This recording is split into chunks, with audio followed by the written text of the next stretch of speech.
juste. Réjouissez-vous en le Seigneur. La louange sied aux hommes droits. Célébrez le Seigneur avec la harpe. Célébrez-le sur le luth à 10 cordes. Chantez-lui un cantique nouveau. Faites retentir vos instruments et vos voix. Car la parole du Seigneur est droite, et toutes ses œuvres s'accomplissent avec fidélité. Il aime la justice et la droiture. La bonté du Seigneur remplit la terre.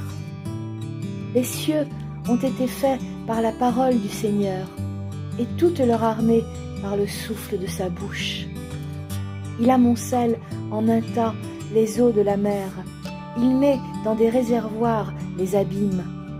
Que toute la terre craigne le Seigneur, que tous les habitants du monde tremblent devant lui. Car il dit, et la chose arrive. Il ordonne, et elle existe. Le Seigneur renverse les desseins des nations. Il anéantit les projets des peuples. Les desseins du Seigneur subsistent à toujours, et les projets de son cœur de génération en génération. Heureuse la nation dont le Seigneur est le Dieu. Heureux le peuple qu'il choisit pour son héritage. Le Seigneur regarde du haut des cieux. Il voit tous les fils de l'homme. Du lieu de sa demeure, il observe tous les habitants de la terre. Lui qui forme leur cœur à tous, qui est attentif à toutes leurs actions. Ce n'est pas une grande armée qui sauve le roi, ce n'est pas une grande force qui délivre le héros.